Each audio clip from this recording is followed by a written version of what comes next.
Hitubha Jadeja, all Gujarat fair price shop મહામંત્રી। અમે રાજકોટ શહેરમાં 20,000 રેશન કાર્ડ ધારકો જે જૂન માસના જથ્થાથી વંચિત રહ્યા છે અને રાજ્ય જિલ્લાની વાત કરીએ તો 50,000 જેટલા રાશન કાર્ડ ધારકો જૂન માસના વિતરણથી વંચિત રહ્યા છે। આના માટે અમે પુરવઠા નિગમના એમડી સાહેબ છે, પુરવઠા નિગમના જે નિયામક સાહેબ છે, એમને એક આવેદનપત્ર અમે જિલ્લા પુરવઠા કચેરીના આપણા ડીએસઓ સાહેબ થ્રુ આપવાના છીએ।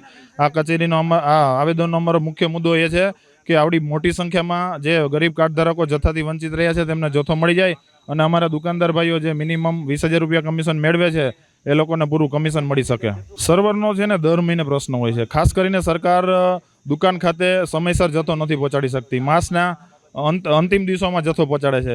જ્યારે જૂન મહિનાની વાત કરું તો જૂન મહિનામાં 31 જૂન સુધી જથ્થો પહોંચ્યો નહોતો અને 31 મે સુધી જથ્થો પહોંચ્યો નહોતો અને પાછળના 1 થી 5 તારીખ સુધીમાં જથ્થો મોકલો।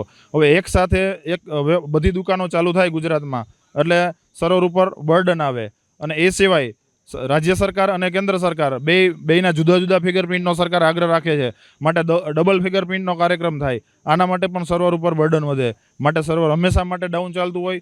આના કારણે વેપારીઓ અને ગ્રાહકો માટે હંમેશા ઘર્ષણ થાય છે।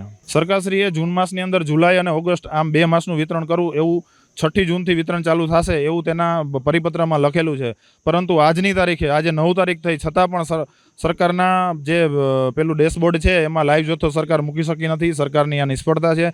જૂન માસનું વિતરણ પૂરું નથી કરી શકી અને જુલાઈ અને ઓગસ્ટ માસ માટે જે બણગા ફૂંકા છે તે પણ નથી કરી શકી। આના માટે વેપારીઓ રોજે રોજ અને દુકાન ખોલીને બેસે છે અને ગ્રાહકોને પણ ધક્કા થાય છે।